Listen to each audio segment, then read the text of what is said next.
Hi everybody, welcome back to my channel. So today I'm going to take you through the ACQUA di Parma Blue Mediterraneo range. If you're new here, then welcome to my channel. It's all about perfume. Do subscribe because I upload new perfume content every week, and I'll leave the links to lots of my other perfume reviews and rundowns and lists down below in the comments. As always, everything I mention, I will link all the products down below in the comments and in the description, and I'll also include the link to this top because I just bought it from Topshop and I love it. So ACQUA di Parma is kind of a niche brand, kind of not. It's available in some department stores in the UK. It is an Italian brand, and since I first came to know about it, I have really loved this Blue Mediterraneo range because it has some beautiful citrus notes. I love the whole idea of like Italian Mediterranean hot, where like lemon and orange grow naturally, and these fragrances absolutely take you to the Mediterranean. I think they're all quite unusual.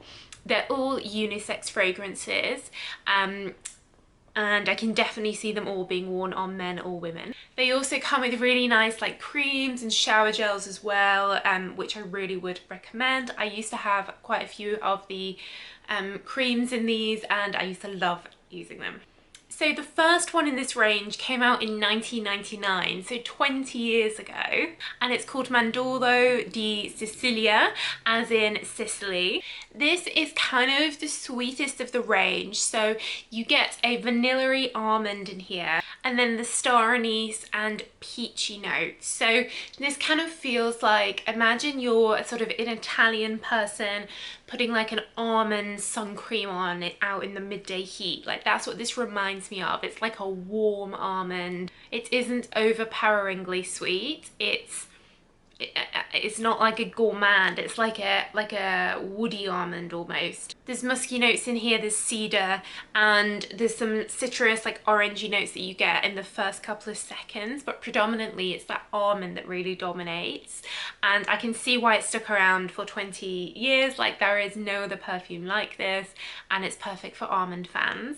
Next is Theodore Capri. This is my favorite from the range because it is all orange. You've got orange, mandarin, lemon and bergamot. It just is like a warm orange. It's not a bitter orange, but it's not like a really sharp orange. It's like a warm orange. I loved the cream of this. I loved wearing it. It just makes you feel like so happy and positive and alive, and you can just see the blue skies and the wind of the Mediterranean, and then those like fresh Mediterranean oranges. Absolutely love this perfume. I'm obsessed.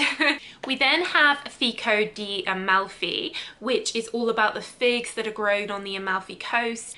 So you've got figgy notes in here, you've got fig tree, again, a little bit of citrusy, like bergamot in the initial spray, and then it dries into a kind of sweet fig, but again, it's like a fresh sweetness, like having a fig and a nice lunch in the shade under a fig tree on the Amalfi coast. Like it still feels, they all feel like holiday scents, summer in Italy scents, so even the ones that do have sweetness in, it's not an overbearing sweetness at all.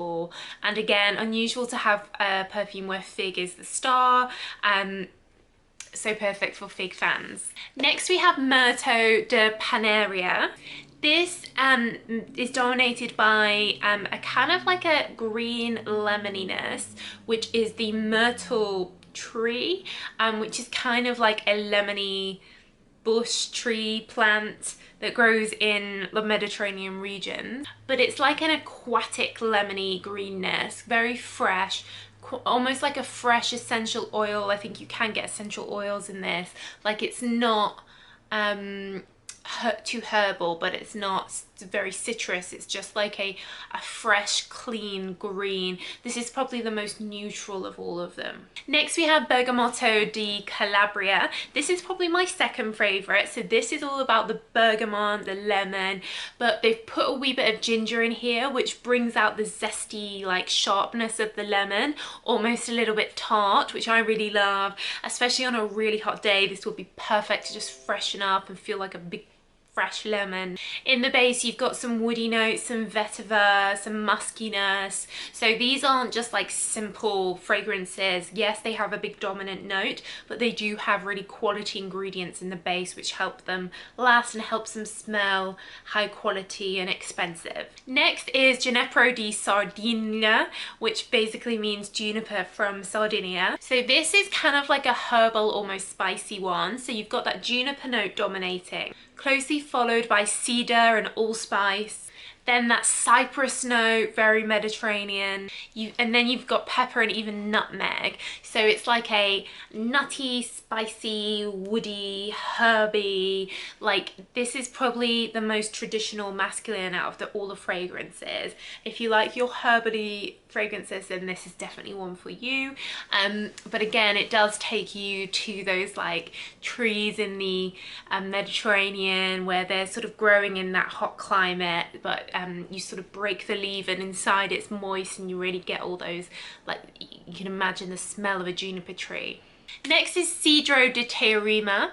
This is like a woodiness, cedariness, and a sort of mixed citrus. There's petitgrain in here, but then there's like a heart of lavender and basil. So it's not dissimilar to the previous one, but I'd say it hasn't got that spiciness. So instead it's like a clean wood. The greenness of some vetiver sort of helps bring the wood or the cedar to life, but the citrus notes don't dominate like in some of the others. It's more like a green woodiness.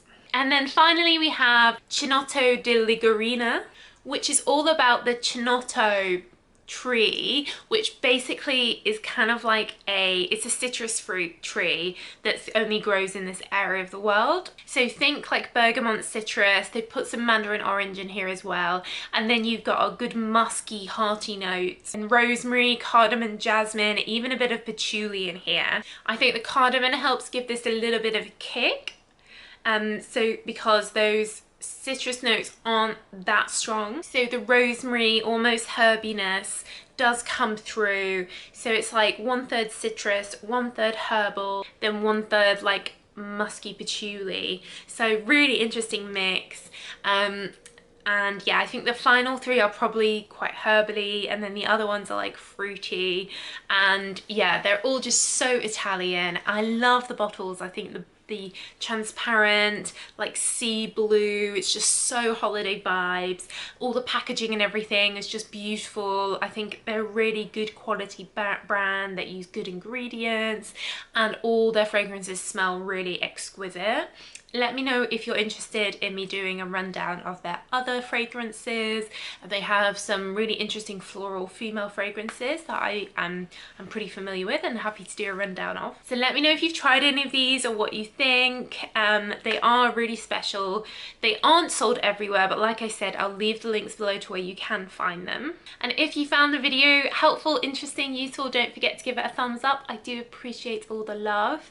And I guess that's it. So thank you so much for watching, and I'll see you again soon. Bye!